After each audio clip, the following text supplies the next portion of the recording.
दर्शकों, मैं हूं नाविका कुमार और आप देख रहे हैं सवाल पब्लिक का। बस 2 दिन बाकी हैं प्रधानमंत्री नरेंद्र मोदी के अगले कदम पर सस्पेंस से पर्दा हटने में।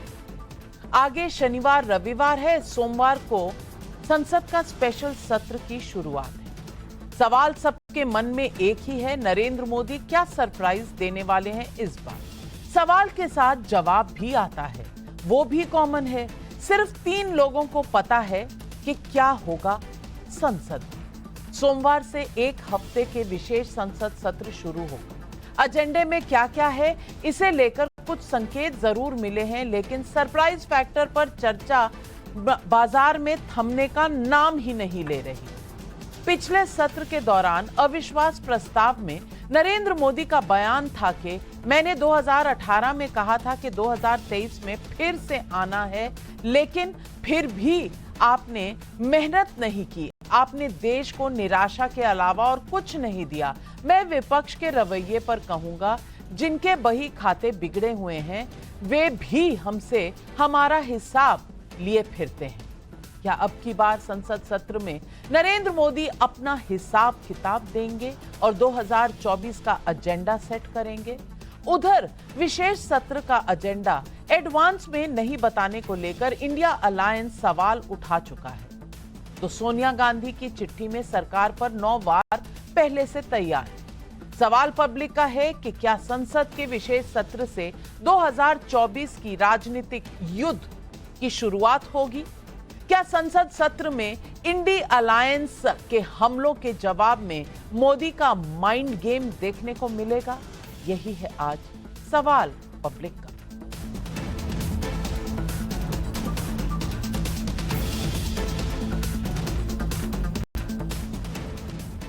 Damages being inflicted on centre state relations, यानी केंद्र राज्य रिश्तों को पहुंचाया जा रहा है नुकसान।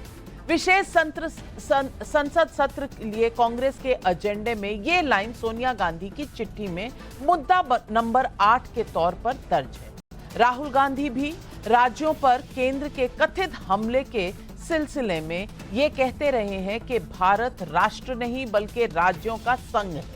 लेकिन जब इंडिया अलायंस विशेष सत्र के लिए इसे मुद्दा बनाने को तैयार है, तब मैं कांग्रेस शासित छत्तीसगढ़ के उप मुख्यमंत्री टीएस सिंहदेव का एक बयान दर्शकों आपको सुनाना चाहती हूं। मैं ये कहने से भी नहीं चूकना चाहूंगा कि मेरे अनुभव में मैंने भेदभाव महसूस नहीं किया।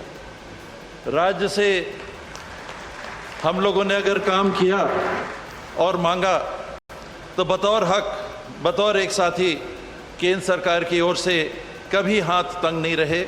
और मेरा विश्वास है कि आने वाले समय में इस देश को, इस प्रदेश को मिलकर अपनी संघीय ढांचे की व्यवस्था में निरंतर हम आगे बढ़ाते रहेंगे। बाबा डेप्यूटी सीएम है कांग्रेस शासित राज्य के, ध्यान दीजिएगा, कोई मुखिया प्रधान सरपंच नहीं बोल रहे हैं, ये डेप्यूटी सीएम है और उनका बयान है ये। एक तरफ सोनिया गांधी की चिट्ठी कुछ ही दिन पहले और एक तरफ टीएस सिंहदेव का ये बयान, जो उन नरेंद्र मोदी के लिए ये बातें बोल रहे हैं जिसे हटाना ही इंडिया अलायंस का मेन एजेंडा है। और उनका मुद्दा ही यही है कि केंद्र ने राज्यों के साथ कहीं ना कहीं नाइंसाफी की है। और इस बीच अमेरिकी एजेंसी मॉर्निंग कंसल्ट की ताजा रिपोर्ट में प्रधानमंत्री नरेंद्र मोदी की अप्रूवल रेटिंग टॉप पर बनी हुई है। रेटिंग के मुताबिक उन्हें 76% भारतीयों का समर्थन प्राप्त है। बाइडेन, ऋषि सुनक, इसमें इमैनुअल मैक्रों जैसे नेता उनके मुकाबले कहीं नहीं टिकते। ये पूरे विश्व में उनकी पॉपुलैरिटी का तकाजा है। इस बीच रविवार शाम 4:30 बजे सर्वदलीय बैठक में संसद के सत्र में क्या क्या होने वाला है, इसका खाका भी सामने आ जाएगा। वैसे एक आधिकारिक बुलेटिन में 75 साल की देश की संसदीय यात्रा पर चर्चा के अलावा कुछ बिलों को लिस्ट किए जाने की बात सामने आ चुकी है। इसमें मुख्य चुनाव आयुक्त और चुनाव आयुक्तों की अपॉइंटमेंट से संबंधित बिल भी शामिल है। इस बिल में चुनाव आयुक्तों की सेवा शर्तों में उनका रैंक सुप्रीम कोर्ट के जज से बदलकर कैबिनेट सेक्रेटरी के रैंक का करने का प्रस्ताव भी शामिल है। कुछ मीडिया रिपोर्टर्स के मुताबिक इस संशोधन पर यह कहकर शंका जाहिर की जा रही है कि क्या इससे चुनाव आयुक्तों की स्वतंत्रता पर असर नहीं पड़ेगा। इस बीच संसदीय कार्य मंत्री प्रहलाद जोशी ने फिर कहा है कि विशेष सत्र का एजेंडा अब तक सामने नहीं रखने में कुछ भी गलत नहीं है। सुनिए उनका भी ये बयान और सस्पेंस जारी रख रहे हैं। ये कांग्रेस को इतना डर क्यों हो रहा है, इतना वो क्यों इतना डिस्टर्ब हो गया है, इसका कोई ज़रूरत नहीं है। जब सेशन बुलाता है कॉन्स्टिट्यूशन के आर्टिकल 85 के अनुसार राष्ट्रपति जी जब समन्स इशू करते हैं उसके बाद 1 या 2 दिन पहले हम एजेंडा ज़रूर बताएंगे इन लोगों को। और इससे पहले भी उन्होंने जैसे प्रैक्टिस रखा है और कानून का प्रावधान है वही हम पालन किया है। तो पब्लिक का सवाल है, 2 दिनों बाद शुरू हो रहा संसद सत्र सामान्य बहस और बिलों के लिए है या प्रधानमंत्री मोदी कोई मास्टर स्ट्रोक चलेंगे? सवाल नंबर 2, संसद के विशेष सत्र में अडानी जैसे मुद्दों को उठाने के लिए बेताब इंडिया अलायंस ने क्या अपना होमवर्क पूरा किया है? क्या चुनाव आयुक्तों की नियुक्ति के बिल को लेकर आर पार देखने को मिलेगा? सरकार की तरफ से जो एजेंडा बताया गया है वही होना है या नरेंद्र मोदी इस बार भी सरप्राइज देंगे? यही है आज सवाल पब्लिक का। और इन सवालों के जवाब देने के लिए आज हमारे साथ जुड़ रहे हैं बीजेपी के सांसद और राष्ट्रीय प्रवक्ता सुधांशु त्रिवेदी जी कुछ ही समय में हमारे साथ जुड़ेंगे। तहसीन पूनावाला जी राजनीतिक विश्लेषक हैं, कांग्रेस के सपोर्टर भी हैं। मलूक नागर जी मेरे साथ इस वक्त स्टूडियो में हैं, सांसद हैं बीएसपी के। आशुतोष जी वरिष्ठ पत्रकार भी हमारे साथ आज जुड़ रहे हैं। सबसे पहले तो मैं आपसे पूछना चाहूंगी मलूक नागर जी, बहुत हाय तौबा मचाई थी कि किसी ने कुछ बताया नहीं, क्यों है स्पेशल संसद का सत्र, और उसके बाद सरकार ने अपना एजेंडा दे दिया है। फिर भी बात ऐसी है, रूमर ऐसे हैं कि कोई थम ही नहीं रहे कि सस्पेंस क्या होगा। जो लिस्टेड है वो तो नहीं होगा, कुछ और ही होगा, क्योंकि नरेंद्र मोदी स्पेशल संसद का सत्र बुलाते हैं तो कहीं ना कहीं कोई ना कोई उनका मास्टर स्ट्रोक होता है। देखिए नविका जी, आपने बहुत दिनों पहले पार्लियामेंट भी कवर किया और बहुत लीडिंग आप एंकर हैं। मैं तो बॉयकॉटेड एंकर आपको पूरा जानकारी है कि संसदीय प्रणाली की एक व्यवस्था है जो शुरू में जिस दिन संसद चलने होती है रात को उस दिन एजेंडा आता है कल क्या क्या होगा। तो बीच में मांगना कि एजेंडा क्या है, मेरे हिसाब से इसका कोई मायने था नहीं। और जो अब 4 बिलों का इन्होंने दिया, ये 4 बिल तो सामान्य प्रक्रिया में थे, इसके लिए स्पेशल सेशन बुलाने की क्या जरूरत थी? तो जो लोगों में सोच है और जिज्ञासा है वो सच हो सकती है कि कोई भी एजेंडा किसी भी दिन रात को या सुबह आ सकता है, जो बिजनेस एडवाइजरी कमेटी में डिस्कस करके तुरंत लाया जा सकता है, जिसमें एक देश एक चुनाव, एक देश एक कानून, महिला आरक्षण बिल, और जो सबसे महत्वपूर्ण है जिसकी तरफ देश में और खास करके विपक्ष के लोग जो गठबंधन महागठबंधन की मीटिंग करते घूम रहे हैं, जिस तरह कोरोना महामारी के बाद उत्तर प्रदेश में जब चुनाव हुए ये लोग बीजेपी वाले लोग यात्राएं निकालते रहे, चुनाव डिक्लेयर हुआ, रैली भी बंद, यात्रा भी बंद और प्रचार हो गया, दूसरे नेता कहीं दिख रहे नहीं और ये चुनाव जीत के साफ गए। कहीं ऐसा ना हो जाए जो 543 सीटों की जगह जो 888 सीटों की नई पार्लियामेंट बनी है उसके लिए जो चुनाव आयोग का जो 2 साल का समय है, कहीं उसको ना ले आए ये कि 6 महीने करा जाता हाँ की संख्या कितनी, ना की संख्या कितनी, हाँ की संख्या पास, और ये गठबंधन महागठबंधन मीटिंग करते रह जाएं और ये 6 महीने के बाद इनकी तैयारियां पूरी हो चुकी हैं, चुनाव करा के एक तरफ ना जीत करके निकल जाएं। उधर सोचना चाहिए। चुनाव जो आज 2024 को लेकर देखे गठबंधन और महागठबंधन की मीटिंगें हो रही हैं, उसमें हम तो दूर खड़े हैं और हम तो पूरे उत्तर प्रदेश में 13.5% वोट हमारा इंटैक्ट है और पूरा अंदर अंदर तैयारी में लगे हैं, कहीं ऐसा ना हो जाए ये मीटिंगें करते ही रह जाएं और इधर ये साफ काम करके निकल जाएं। तहसीन पूनावाला जी, अब जवाब दीजिए। आपकी रणनीति बन रही है पत्रकारों की तरफ और वहां मलूक नागर जी का कहना है कि पत्रकारों को आप कुछ करते रह जाएंगे, उधर जो है पूरा सफाया हो जाएगा चुनाव का। ये कहीं ना कहीं हो सकता है। और वो ये भी कह रहे हैं कि आपने जो इतना शोर मचाया, एजेंडा नहीं पता, एजेंडा नहीं पता, ये एजेंडा तो बिजनेस एडवाइजरी कमेटी या एक दिन पहले आता है जब पार्लियामेंट शुरू होना होता है। मलूक नागर जी सांसद रह चुके हैं, जानते हैं प्रक्रिया को। ये कांग्रेस पार्टी जानकर अनजान क्यों? सांसद हूं और सबसे ज्यादा पार्टिसिपेशन है, रह चुके। बिल्कुल बिल्कुल रह चुके, मतलब आपका एक्सपीरियंस है सांसद रहने का। तो तहसीन पूनावाला जी, ये कांग्रेस पार्टी किस बात का इतना शोर उठाए? नमस्कार नाविका जी, अव्वल तो आपके शो में शिरकत करने का मौका मिला, इसके लिए आपका शुक्रगुजार हूँ। नागर जी, मैं हमेशा उम्मीद करूंगा आप अब भी सांसद रहे और आगे भी रहे, और इस बात का आपको ढेर सारा साधुवाद कि आप बहुत सारा पार्टिसिपेशन करते हैं, ये लोकतंत्र को मजबूत करता है। लेकिन नागर साहब, आपने नाविका जी के बारे में आपने उनकी तारीफ की, बहुत वरिष्ठ पत्रकार है, बिल्कुल है, पार्लियामेंट को बहुत उन्होंने गहराई से कवर किया, बिल्कुल किया।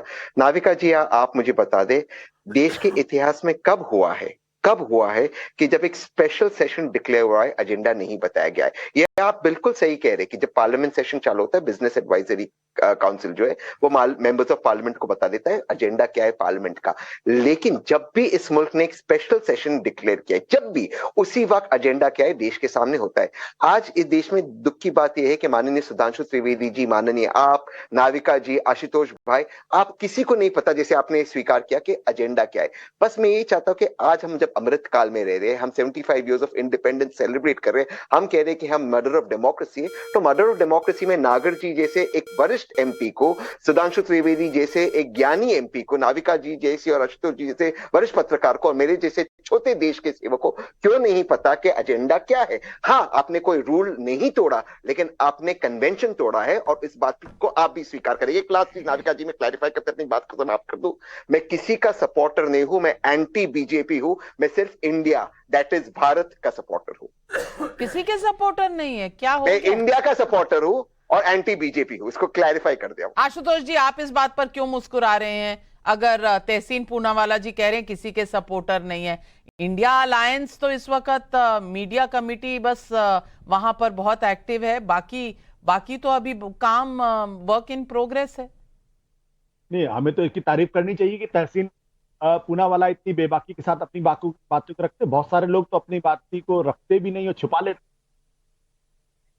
चलिए जी, देखिए, मुझे एक बात बिल्कुल समझ में नहीं आती। अभी तहसीन ने कन्वेंशन का जिक्र किया।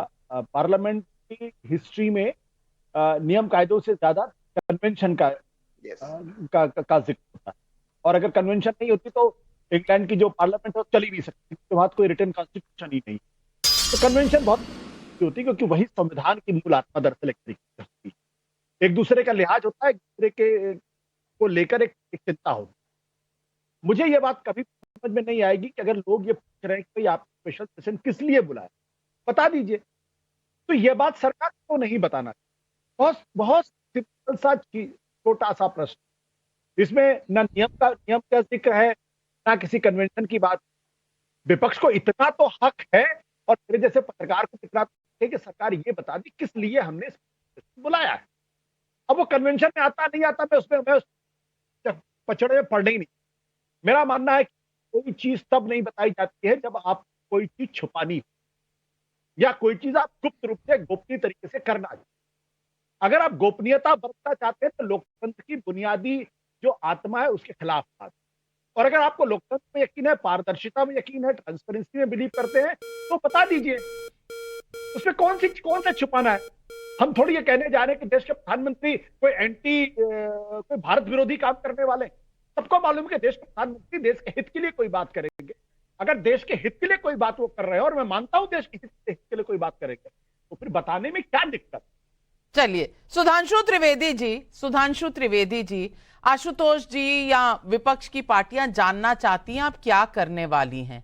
कन्वेंशन की बात कर रही हैं, हालांकि ऐसा कोई रूल नहीं है, और जब बहस होनी है तो इसमें गुप्त क्या रखा जाना है, जरा बताइएगा आज दर्शकों को। देखिए, एक तो मैं साधुवाद दूंगा कि आशुतोष जी ने एक अच्छी बात कही कि नियम से ज्यादा चीजें परंपराओं से चलती हैं और परंपराओं के प्रति एक आस्था रहती है। परंतु दुख की बात यह है कि इस देश में एक इंटेलेक्चुअल एस्टेब्लिशमेंट खड़ा हुआ जिसने परंपरावादी शब्द को निगेटिव बना दिया। उस महान परंपरा वाले देश से जिसकी की अनेकानेक परंपराएं थी, राजनीतिक, सांस्कृतिक, धार्मिक, पर परंपरावादी होना एक निगेटिव हो गया।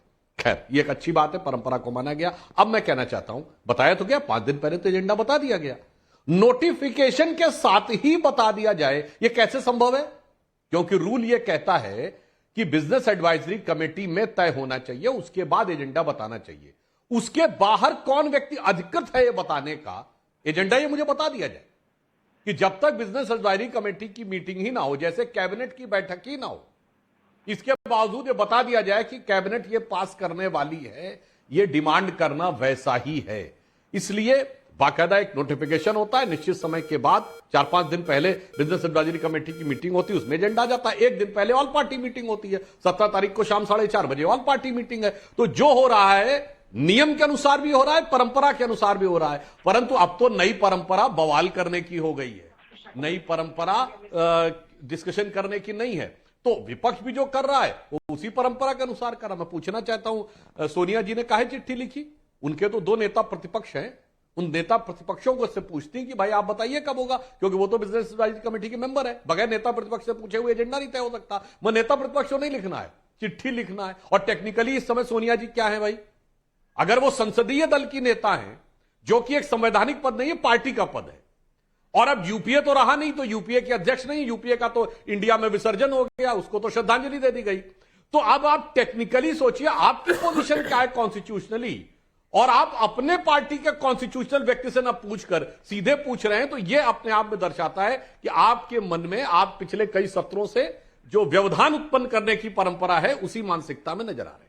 तहसीन पूनावाला, वाकई कांग्रेस संसदीय दल की नेता हैं सोनिया गांधी जी, लेकिन आपके पास 2 कॉन्स्टिट्यूशनल पोजीशंस हैं लीडर ऑफ ऑपोजिशन की, वहां से चिट्ठी नहीं आती, सोनिया जी से आती है। ये भी तो परंपरा के खिलाफ है।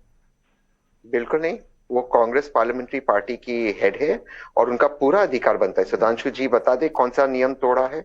और माननीय खड़गे सर जो एलओपी है राज्यसभा में, उन्होंने भी पूछा है कि उनको भी नहीं पता कि एजेंडा क्या है। मैं वो कहता हूँ सुधांशु जी, सब चीज छोड़िए आप, मैं और आप जानते हैं व्यक्तिगत तौर से मैं आपकी कितनी रिस्पेक्ट करता हूँ। आप एजेंडा बता दीजिए ना देश के सामने।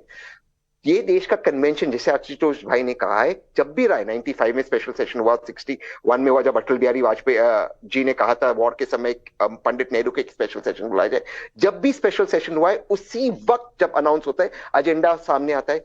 इस वक्त क्यों नहीं आया? क्योंकि आप लोग छुपाना चाहते हैं, आप लोग नहीं चाहते कि देश के सामने आए। हम ये कह रहे कि हम डेमोक्रेसी में रहते। अगर आप एजेंडा नाविका जी को, तहसीन को, आशुतोष भाई को बता देंगे तो आप में दिक्कत क्या है? मैं आपसे पूछ रहा हूं, what is wrong? Sudhanshu Trivedi ji, जब आर्टिकल 370 एब्रोगेशन हुआ था 5 अगस्त 2019 को, तब भी सडनली एजेंडा में आया था। उस दिन सुबह ही लोगों को पता चला जब गृह मंत्री पार्लियामेंट के अंदर घुस रहे थे। इसीलिए कयास लगाए जा रहे हैं कि कुछ ना कुछ तो है, कोई ना कोई पटाखा तो चलेगा। देखिए, मैं एक और बात कह दूं, स्पष्ट कर दूं, जो हमारे विपक्षी लोग कई बार बोलते हैं। तहसीन भाई, 97 में स्पेशल सेशन हुआ था और वो 1 दिन का स्पेशल सेशन था स्वतंत्रता के 50 वर्ष पूरा होने में। तो प्रैक्टिकली वो सेलिब्रेशन था, सेशन नहीं था, सेलिब्रेशन विद इन पार्लियामेंट था। तो सबको क्लियर था 1 दिन का समय, हर दल को स्वतंत्रता के 50 वर्ष के ऊपर बोलना है। यहां भी 75 वर्ष पे बोलने की बात आएगी। पर पूछना चाहता हूं, जब इमरजेंसी लगी थी तो कितने दिन पहले नोटिफिकेशन में बता दिया गया था कि इमरजेंसी लगाने वाले? मैं इसका उत्तर दे दूं? संसदीय परंपरा की बात है ना, और नियमों की बात है। तो कब बताया गया था कि अब जब, और वो भी ऐसा जबरदस्त। सुधांशु त्रिवेदी जी, सुधांशु त्रिवेदी जी, दर्शकों के सवाल आ रहे हैं, क्या आप इमरजेंसी लगाने वाले हैं? कुछ ऐसा होने वाला है क्या सुधांशु जी? मुझे उत्तर देने दीजिए। 1 मिनट। मैंने सिर्फ ये कहा कि जो कहते हैं कि साहब पहले से बता दिया जाता था, तो मैंने सिर्फ याद दिलाया कि ऐसा जबरदस्त संविधान संशोधन लाए थे जिसमें नागरिकों के मूल अधिकार समाप्त हो गए थे। आपको पुलिस पकड़ के ले जाएगी और आप कोर्ट भी नहीं जा सकते हैं और विपक्ष जेल में रहेगा। तो कितने दिन पहले एजेंडा बताया था कि हम ये लाने वाले हैं। इसलिए मान्यवर, जब आप कहें परंपरा में कभी ऐसा नहीं हुआ, ये नहीं हुआ, मैंने 2 उदाहरण ही बता दिए 97 और जो आप 61 की बात कह रहे हैं, वो समय ज्यादा लग जाएगा, मैं बता देना चाहता हूं। 57 अक्टूबर में चीन ने सड़क बना ली थी, 58 फरवरी में भारत सरकार ने स्वीकार कर लिया, उसके बाद 60 में माओ भारत आए जिनका जबरदस्त स्वागत हुआ अप्रैल 60 में, फिर दिसंबर 60 में नेहरू जी उनको यूएन में सदस्यता दिलाने गए। तो पुरजोर विरोध हुआ भारत में कि एक तरफ सड़क बनना आपने स्वीकार कर लिया है, फिर उनका स्वागत करके यूएन में परमानेंट सीट दिलवाने जा रहे हैं। तो पूछा गया, तो इसलिए 61 में आया था मान्यवर, वो 4 साल की बैकग्राउंड थी, उसके लिए वो विषय हुआ था। तो इसलिए जब आप सारी बातें कहें तो ध्यान रखें कि 61 में, 65 में और 97 में किस लिए आया था, वो क्या परिस्थिति थी, और समय नियमानुसार हमने बताया 5 दिन 13 तारीख को बता दिया। आशुतोष जी इसका ये जो एग्जाम्पल दिए, ये जो पूरी बातें बताई हैं, इसका भी तो जवाब देना चाहिए। परंपरा पर जिनको इतना यकीन है, परंपरा क्या उन्होंने कभी नहीं तोड़ी? देखिए, सुधांशु जी ने इस बात को एक्सेप्ट कर लिया, एडमिट कर लिया कि हो सकता है इस पार्लियामेंट सेशन में कहीं इमरजेंसी की बात ना हो जाए। ऐसा उदाहरण सुधांशु जी दे रहे, पढ़े लिखे प्रवक्ता हैं, ऐसा उदाहरण नहीं देना चाहिए। जब आदमी की नियत में खोट होता है तब गोपनीयता बरती जाती, तब दूसरों को रणनीति का पता न चले, तब ऐसा किया जाए। हकीकत यह है कि देश में जब जब स्पेशल सेशंस बुलाए गए हैं, चाहे वो 50वीं वर्षगांठ पे हो, चाहे 70वीं वर्षगांठ पे हो, हर बार एजेंडा बताया गया है। और इन 5 इंसिडेंट के अलावा 3 बार और स्पेशल सेशन बुलाए गए हैं, उस वक्त भी स्पेशल सेशन का एजेंडा बताया गया। मैं तो इसमें चाहता ही नहीं कि सेशन का आप पहले बताया गया। मैं तो मानता हूं कि देश के प्रधानमंत्री नरेंद्र मोदी और भारतीय जनता पार्टी को इस देश के लोकतंत्र में इतनी आस्था है, पार्टी को कभी नहीं। चूंकि लोकतंत्र में इतनी ज्यादा आस्था है उनकी, इसलिए उनसे प्रश्न किया जाता है कि भाई आप बता तो दो किस लिए लेकर आए हो। चलिए, लोकतंत्र में जिसकी आस्था हो उससे पूछा जाता है, बाकियों से तो नहीं पूछा जाता। जो लोकतंत्र को बचाने निकले हैं और सिर्फ पहले मीडिया को बॉयकॉट कर रहे हैं। लेकिन मलूक नागर साहब, कहीं ना कहीं विपक्ष बार बार ये कहता है मोदी ने ये कर दिया, मोदी ये गलत कर रहा है, वो गलत कर रहा है। लेकिन वो मॉर्निंग जो उनका सर्वे निकला है मॉर्निंग कंसेंट का, उनका अगर आप देखें तो विश्व में पॉपुलैरिटी रेटिंग वही की वही है और 76% पर आज G20 के बाद अगर पॉपुलैरिटी रेटिंग मोदी बॉस की चल रही है, सबसे ऊंची आप विश्व में सारे लीडर्स को देख लीजिए, तो कहीं ना कहीं वो आदमी कुछ सही कर रहा होगा जो दुनिया को दिख रहा है, या वो जो भी करता है सब गलत ही होता है अगर इस देश के विपक्ष को सुने तो? देखिए, जहां तक कुमारी बहन मायावती जी का प्रश्न है, वो हमेशा पार्टी और पॉलिटिक्स से ऊपर उठ के देश और देश के गरीब लोग, अकलियत समाज के लोग और दलित समाज और पिछड़े समाज के लोगों के फेवर में क्या है, हमेशा आगे आती हैं और सही बात को सपोर्ट करती हैं और गलत बात का विरोध करती हैं, और हम लोगों से भी सही बात को सपोर्ट कराती हैं और गलत बात का संसद में विरोध कराती हैं। तो मेरे हिसाब से ये पहली परंपराओं को थोड़ा सा ऊपर उठ के सोचना पड़ेगा। देश हित में क्या है और देश की जनता के हित में क्या है और सही बात क्या है। अगर सही बात का भी विरोध करोगे तो देश देख रहा है, तो सरकार की जहां कहीं कमियां हैं, खामियां हैं, अगर हम उन पे वार करें, उनको उजागर करें, संसद में भिड़ें, टकरें, जूझें और उनका पर्दाफाश करें, तो लोग हमारी तरफ आएंगे और विपक्ष मजबूत होगा। और अगर सही बात का भी विरोध करेंगे तो लोग देख रहे हैं वो बिल्कुल और दूर जाते रहेंगे और हम लोग, विपक्ष के लोग, कमजोर होते रहेंगे। और कमजोर होना ठीक नहीं है देश के लिए और देश की जनता के लिए, नहीं तो फिर बीजेपी वाले अपनी मनमानी करते रहेंगे। कहीं ना कहीं जो गठबंधन, महागठबंधन या कांग्रेस नेतृत्व की कहीं ढील है, इसीलिए 3 साल तक परमानेंट अध्यक्ष नहीं बना। इसीलिए जो नेता सदन है वो खड़ा होकर राष्ट्र की पत्नी, कभी चिड़ी मार कभी कबूतर मार अपने आप को कहते हैं। अगर उस कमेटी में रखे जाते हैं जहां एक देश एक चुनाव, तो उसमें जाते ही नहीं है। कमेटी में ये जाते नहीं। संसद चलती है, 3 सत्र चले, वहां बहस करते नहीं। अरे भाई क्यों पूछ रहे हो फिर, क्यों चुनाव लड़ रहे हो फिर, सड़कों पर ही आओ, रैली करो फिर। अगर तुमको जनता चुन के भेजती है 20 लाख के करीब, और जाओ संसद में जाके काम करो, और 3 सत्र चले जाते हैं। अपने आप तो पट्टे अपना कुछ करते ही नहीं है। हमारे भी जो 20 लाख लोग चुन के भेजते हैं उनका और हमारा भी मौलिक अधिकारों का हनन होता है, और देश की जनता की गाढ़ी कमाई का पैसा जो टैक्स के रूप में जा रहा है उसको भी दुरुपयोग होता है। मैं तो ये कहना चाहता हूं सुधांशु जी हमारे बहुत ही एकदम इतना तेज तर्रार और इतने ज्ञानी है कि किसी भी तरह ऐसा प्रोविजन हो जो संसद ना चलने दे। जो सांसद पिछले 3 सत्र जैसे गए हैं उनकी सुविधाओं में कटौती करनी चाहिए, और संसद बनी है हम लोगों के लिए, जाके देश के लिए काम करें, देश की जनता के लिए काम करें, देश हित में काम करें। तहसीन पूनावाला, मलूक नागर साहब ने बहुत अच्छी बात उठाई है कि ना आप विपक्ष के जो नेता हैं ना वो खुद काम करते हैं, ना इन जैसे विपक्षी पार्टियों को कुछ काम करने देते हैं। वो जनता के मुद्दे उठाना चाहते हैं, विपक्ष उठाने नहीं देता, और इस तरह से उनका कहना है सरकार को वॉक ओवर मिलता है। ये अपने कॉन्शियंस पे कौन लेगा? मैं उसका जवाब दूंगा, लेकिन सुधांशु जी बिल्कुल बहुत ही ज्ञानी प्रवक्ता है और बहुत ही तेज तर्रार प्रवक्ता है, लेकिन आज उन्होंने एक गलती कर दी। नेहरू जी और माओ 1954 में मिले, 1960 में नहीं। 1960 में ज़ौ एनलाई आए थे भारत। सिर्फ आपको एक करेक्शन करा दो। और सुधांशु जी बिल्कुल सही, जब स्पेशल सेशन हुआ था, चाहे 61 का हो या चाहे वो 95 का हो, सॉरी 97 का हो, एजेंडा सामने आया था। इमरजेंसी गलत थी, लेकिन क्योंकि इमरजेंसी गलत थी, आप सुधांशु जी से जस्टिफाई कर रहे कि आप भी इस तरह की चीज कर सकते क्योंकि कांग्रेस ने कुछ गलत किया। तो आप में और कांग्रेस में क्या फर्क है?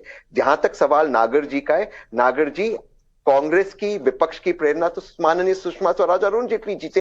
अरुण जेटली जी ने स्वयं नाविका जी को कहा था, बाइट आउटसाइड पार्लियामेंट अब भी चलता है, कि not allowing parliament to function is a part of democracy. तो अगर पार्लियामेंट को चलना चाहिए और उसकी जिम्मेदारी सरकार की है, आप माननीय सुधांशु त्रिवेदी जी को बोल दीजिए कि नियम बनाए। नियम तो vice president chairman of Rajya Sabha बनाइए। कॉन्फिडेंस मोशन लाते हो, आप मुद्दे उठाते हो और फिर मुद्दों का जवाब सुनना नहीं चाहते, तो नो कॉन्फिडेंस मोशन लाते क्यों हो? यही सवाल पब्लिक पूछ रही है। लेकिन सुधांशु त्रिवेदी जी जवाब दीजिए। हाँ, एक बात तो मैं तहसीन जी की बात स्वीकार करता हूं, वो बात सही है।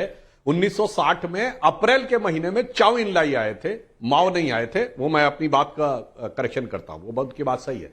मगर एक बात मैं कहना चाहता हूं आशुतोष जी और तहसीन जी से, इमरजेंसी के इतने गंभीर विषय को आपने कैसे घुमाने का प्रयास किया कि मतलब इमरजेंसी। अब मैं दूसरी बात कर, एजेंडा नहीं बताया गया है क्या? आज की डेट में हम बैठे हैं, 2 दिन बाद संसद, एजेंडा नहीं पता है क्या? क्यों इतना झूठ बोलते हैं मान्यवर? एजेंडा पता है, 5 दिन पहले एजेंडा बता दिया गया। लेकिन आपसे सवाल है, कौन कह रहा है कि एजेंडा नहीं बताया गया? और संसद में बगैर एजेंडा बताए काम कैसे? 1 नेशन 1 पोल आएगा कि नहीं, 1 नेशन 1 लॉ आएगा कि नहीं, विमेन रिजर्वेशन बिल आएगा कि नहीं, जल्दी चुनाव होंगे कि नहीं, ये कयास जनता भी लगा रही है। सांसदों की तो बात छोड़ दीजिए, कुछ तो बता दीजिए, क्योंकि मोदी जी को 9.5 साल में लोगों ने भी देखा है, सांसदों ने भी देखा है, और उन्हें लगता है कि ऐसा प्लेन वैनिला वाला सेशन तो ये नहीं होगा। तो कुछ जनता के भी सस्पेंस को कम कर दीजिए। देखिए, ईमानदारी की बात यह है कि गैर सांसद तो छोड़िए, जो सांसद भी हैं, मलूक नागर जी पिछली लोकसभा में सबसे ज्यादा अटेंड करने वाले सांसद रहे हैं, वो सांसद भी जो बिजनेस एडवाइजरी कमेटी का मेंबर ना हो, उसे नहीं पता होना चाहिए।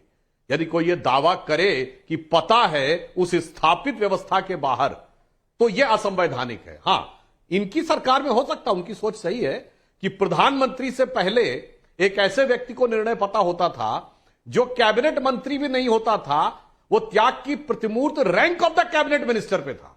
मतलब Sonia Gandhi ji chairman of national advisory council, जो कैबिनेट मिनिस्टर नहीं थी, रैंक ऑफ कैबिनेट मिनिस्टर पे थी।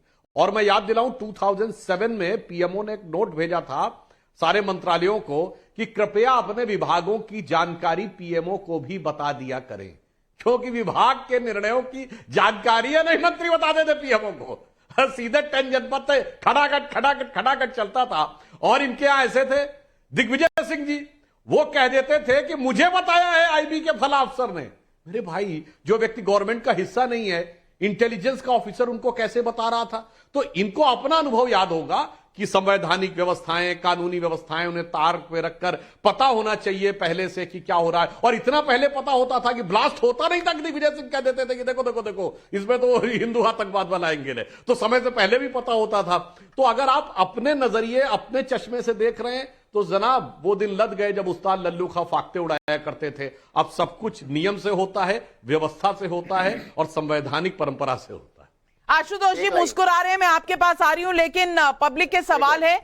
केदार सिंह एम जडेजा का कच्छ से सवाल है, इंडिया अलायंस की तैयारी से लगता है कि विशेष सत्र भी चलने नहीं देंगे। क्या ऐसी व्यवस्था नहीं होनी चाहिए कि सत्र में हल्ला ना हो ताकि हमारा पैसा बर्बाद ना हो? संजय मिश्रा का भदोही उत्तर प्रदेश से सवाल है, जब छत्तीसगढ़ के उप मुख्यमंत्री ही मोदी जी के कायल हैं तो अब संसद में किसी मास्टर स्ट्रोक की क्या ही जरूरत है? मास्टर स्ट्रोक तो कांग्रेस के नेता मार ही रहे हैं। प्रकाश गुप्ता का पालघर महाराष्ट्र से सवाल है, बार बार मोदी जी से हारने के बावजूद कांग्रेस ये क्यों मानने को तैयार नहीं है कि मोदी के खिलाफ कुछ नया नैरेटिव लाने की जरूरत है? राकेश कौशिक का करनाल हरियाणा से सवाल है, 76% रेटिंग वाले पीएम को हराने के लिए सबसे पहला डिसीजन जो लिया गया था वो पत्रकारों को बॉयकॉट करना। ऐसे में 2024 कैसे जीतेगा इंडिया अलायंस? जवाब दीजिए आशुतोष जी। देखिए, सुधांशु त्रिवेदी जी की इतिहास की स्मृति बहुत अच्छी है। अब मुझे नहीं मालूम कि भारतीय जनता पार्टी के गृह मंत्री या फिर एचआरडी मिनिस्टर वो आरएसएस की नागपुर में जाके किस मसले पे चर्चा करते हैं, कोई हमें फाइल जाती नहीं आती, मुझे नहीं मालूम इस बात, ये बिल्कुल नहीं पता। इतना जरूर पता है कि जब अटल बिहारी वाजपेयी की सरकार थी उस वक्त के आरएसएस के के सुदर्शन, और उन्होंने कहा था कि प्रधानमंत्री कार्यालय में अमेरिका के लोग बैठे होते, सीआईए के लोग बैठे, ये मुझे पता है। अब इसके बाद क्या कुछ कहना बच जाता है क्या? आईबी के बारे में बात कर रहे हैं, तमाम चीजें की बात कर रहे हैं। आरएसएस के प्रमुख, जो आरएसएस विचार परिवार के मुखिया, और वहां पे एक ही सिद्धांत है, एकला चलो अनुवृत्ति, यानी follow your leader. The tallest leader of the RSS परिवार, जिसके अधीनस्थ है बीजेपी और सरकार, उनके नेता ने कहा। सुधांशु जी जवाब दीजिए, सुधांशु जी जवाब दीजिए, बड़ा आरोप है। कैबिनेट और मंत्रालय बदलना पड़ा था। आप याद में बता दूं, जवाब देता हूं। जसवंत सिंह को मंत्री नहीं बनने दिया गया था 1996 में। मान्यवर, आरएसएस को फाइल से कोई मतलब नहीं, आरएसएस प्रेरणा देता है। जैसे आपके यहां परिवार मास्टर है, हमारे यहां पर संगठन मात्र संगठन है, मां की तरह है। मां आपको शिक्षा संस्कार दे देती है, मां के संस्कार हर क्षण आपके कार्य और व्यवहार में दिखते रहते हैं। यह है आरएसएस के साथ हमारा संबंध। और यहां गांधी परिवार मालिक की तरह है कि एक एक समय मालिक के सामने हाजिरी लगानी पड़ती है। यह है गांधी परिवार और कांग्रेस के नेताओं का संबंध। और जो आपने सुदर्शन जी की बात कही, बिल्कुल, पीएमओ में सैकड़ों कर्मचारी होते हैं। हो सकता है कहीं से उनको जानकारी लगी हो, बताया हो, क्योंकि पीएमओ में कई 100 कर्मचारी होते हैं, तो संभावना हो सकती है कहीं पे कोई इन्फिल्ट्रेट कर दिया हो, उसका करेक्शन हुआ हो। मगर मान्यवर, वो तो आप बयान कह रहे हैं, यहां तो डॉक्यूमेंट है कि Mitrokhin's archive KGB and the world part 2 में कि इंदिरा जी के जमाने में कैसे केजीबी का पूरा कंट्रोल था। ये डॉक्यूमेंट के साथ है, हवा में नहीं है। और नटवर सिंह जी की किताब याद है, one life is not enough? उन्होंने क्या क्या लिखा है? अब ये बताइए, वोल्कर रिपोर्ट में लिखा है कि तेल के कूपन कांग्रेस पार्टी के पास आए, नटवर सिंह को इस्तीफा देना पड़ा। और यूरी बेजुनेव के संस्मरणों में क्या लिखा है? अब Robert trolley in conversation with crow, उसने लिखा है कि इंडिया के न्यूक्लियर प्रोग्राम के समय कैसा हस्तक्षेप था। और बता दूं, जॉन केनेथ गैल्विथ जो नेहरू जी के टाइम में एम्बेसडर थे, उनकी किताब एम्बेसडर जनरल में लिखा है। ये तो मैं ऑथेंटिक डॉक्यूमेंट बता रहा हूं। आप तो जो गवर्नमेंट के अंदर के लोगों का है, मानवर अगर कहेंगे तो तब तो इन्फिल्ट्रेशन नहीं, पीएमओ ही कंट्रोल में था। एकदम गजब, टोटल कंट्रोल। मुस्कुरा रहे हैं आशुतोष जी, हाथ उठ रहा है तहसीन पूनावाला जी का। ये डिबेट बहुत दिलचस्प होती जा रही है और मैं आप सबको कहूंगी कि ये डिबेट एक दिन और करनी पड़ेगी। इस वक्त समय का अभाव है, लेकिन जब छेड़ ही दिया है राग कौन किसको कंट्रोल कर रहा है, तो ये जरूरी हो जाता है जानना कि आगे हुआ क्या था और किसका क्या इतिहास है। तो इसकी डिबेट हम आपसे बिल्कुल साझा करते हैं कि हम इस डिबेट को फिर किसी दिन करेंगे, लेकिन आज मेरा नजरिया इतना ही है जो मेरे एक दर्शक भी लिखकर भेज रहे हैं। महेंद्र गोस्वामी राजस्थान से लिख रहे हैं, 9 साल से विपक्ष कहता रहा है कि मोदी को हराना है, लेकिन हराना क्यों है ये बता नहीं पा रहे, और जो एजेंडा आया भी उसमें सनातन को मिटाने की बात आई, आखिर कैसे हराएंगे। और सोमवार से शुरू हो रहे संसद के सत्र में विशेष शब्द जुड़ा है। विशेष सत्र अपने आप में ही किसी न किसी बड़ी वजह का संकेत देता है। साथ ही नरेंद्र मोदी की पॉलिटिक्स हमेशा चौंकाती रही है। जहां लोगों की सोच खत्म होती है, वहां से कहा जाता है नरेंद्र मोदी की सोच शुरू होती है, और हर कदम की टाइमिंग का खास ख्याल वो रखते हैं। इसलिए संसद के विशेष सत्र को लेकर दिलचस्पी और बढ़ी हुई है और बढ़ी रहेगी, और हम लाते रहेंगे आप तक अंदर की खबरें, कब क्या कैसे होने वाला है। जरूर देखते रहिएगा टाइम्स नाउ नवभारत। इस डिबेट में इतना ही। अपने सारे एस्टीम्ड मेहमानों से मैं लेती हूं इजाजत, धन्यवाद करती हूं।